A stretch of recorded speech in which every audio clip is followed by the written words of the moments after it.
నిన్న కదిరి వైఎస్ఆర్సీపీ నాయకుడు మా నాయకుడు కందికుంట వెంకటప్రసాద్ గారిపై అవాకులు చవాకులు పేలుతూ ఆయన వ్యక్తిగత రాజకీయ స్వలాభాపేక్ష కోసం ఆ విమర్శ ఈ కదిరి ప్రజలు వింటూ ఉంటే చాలా బాధపడి ఒక హేయమైన చర్యగా అభివర్ణిస్తూ, ఎందుకంటే ఈ మాట అనాల్సి వస్తుంది, ఆయనకు ఈ రాజకీయ భిక్ష పెట్టిందే కందికుంట వెంకటప్రసాద్ గారు.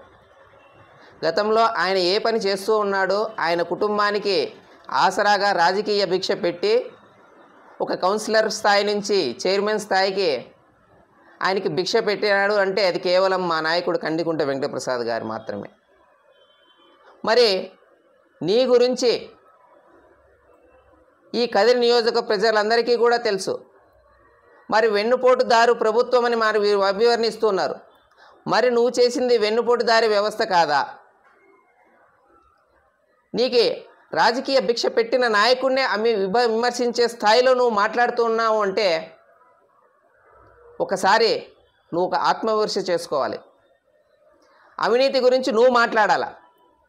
ఈ మున్సిపాలిటీలో నువ్వు ఏ రకంగా అవినీతి దందా చేశావో ప్రజలందరికీ, కదిరి పట్టణ వాసులందరికీ కూడా తెలుసు.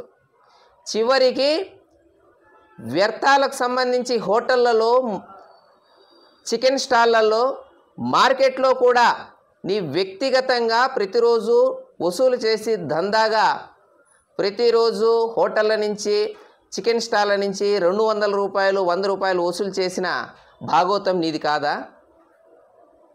మరి ఇలాంటి దుశ్చర్యకు పాల్పడుతూ ఉంటే మా నాయకుడు దాన్ని కట్టడి చేసి నీకు ఒకసారి క్లాస్ పీకిన సందర్భాలు నిజం కాదా?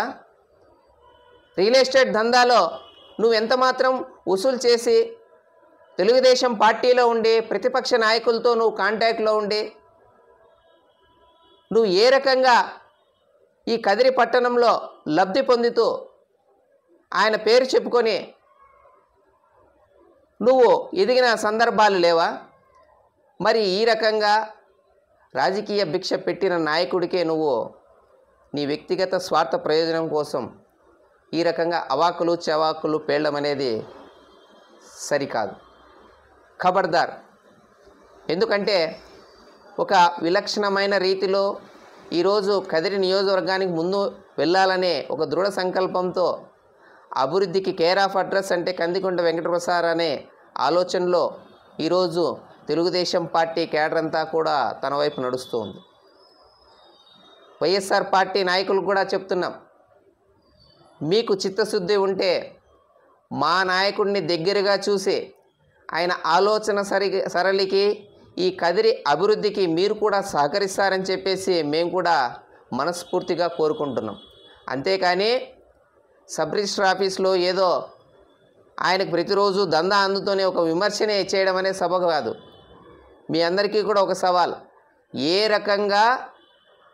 రకంగా ప్రతిరోజు ప్రభుత్వ వ్యవస్థల్ని వాడుకొని లబ్ధి పొందాలనే ఆలోచనలో మా నాయకుడు కందికుంట వెంకటప్రసాద్ గారు ఈరోజు లేరు. కేవలం దానికి దృక్కోణంగానే ఈరోజు మన ఇంటికి మన ఎమ్మెల్యే కార్యక్రమంలో భాగంగా ప్రభుత్వ అధికారుల యొక్క బాధ్యత ఏంటి, ప్రభుత్వ అధికారులు ప్రజలకు సేవ చేయాల్సింది ఏ రకంగా చేయాలి, ప్రజల కష్టసుఖాల్ని ఏ రకంగా దగ్గరగా తీసుకొని వారి యొక్క కష్టాల్ని తీర్చిదిద్దాలనే ఆలోచనలోనే ఈరోజు గ్రామీణ ప్రాంతంలో ఈరోజు ప్రతి ఇంటిని కూడా స్ఫురిస్తూ పల్లె ప్రాంతాల యొక్క ముఖ చిత్రాలని మార్చాలనే ఉద్దేశంతోనే ఈరోజు ఈ ఆదర్శవంతమైన మన ఎమ్మెల్యే మన ఇంటికి కార్యక్రమం మా నాయకుడు కందికుంట వెంకటప్రసాద్ గారు ప్రారంభించారు. ఈ ప్రాంతంలో దాదాపుగా 50,000 మందికి పైగా ఈరోజు బెంగళూరులో నివసిస్తున్నారు, వలసబాటు పట్టారు. దీనికి కారణం గత పాలకుల వైఫల్యమే.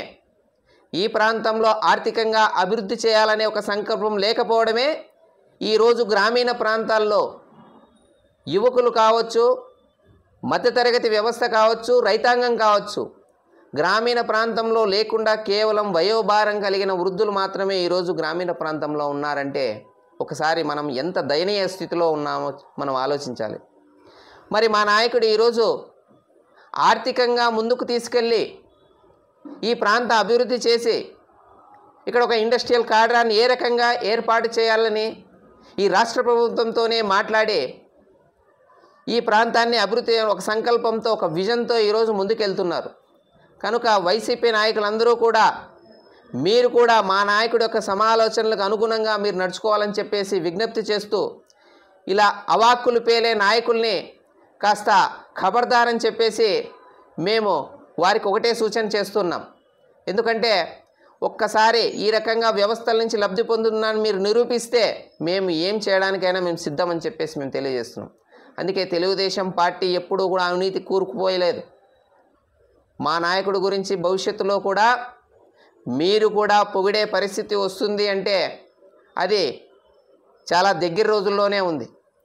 కనుక ఈ మున్సిపాలిటీకి సంబంధించి ప్రస్తుతం ఈ కౌన్సిల్ సభ అంతా కూడా కొత్త చైర్మన్ ఎన్నిక, వైస్ చైర్మన్ల ఎన్నిక కూడా తెలుగుదేశం పార్టీ వైపు నడిచి వచ్చారు అంటే అది కేవలం అభివృద్ధితో పాటు నడిచారని చెప్పేసి దీనికి ఒక దిక్సూచి అని చెప్పేసి మనం ఒక నిదర్శనం అని చెప్పేసి తెలియజేయాలి.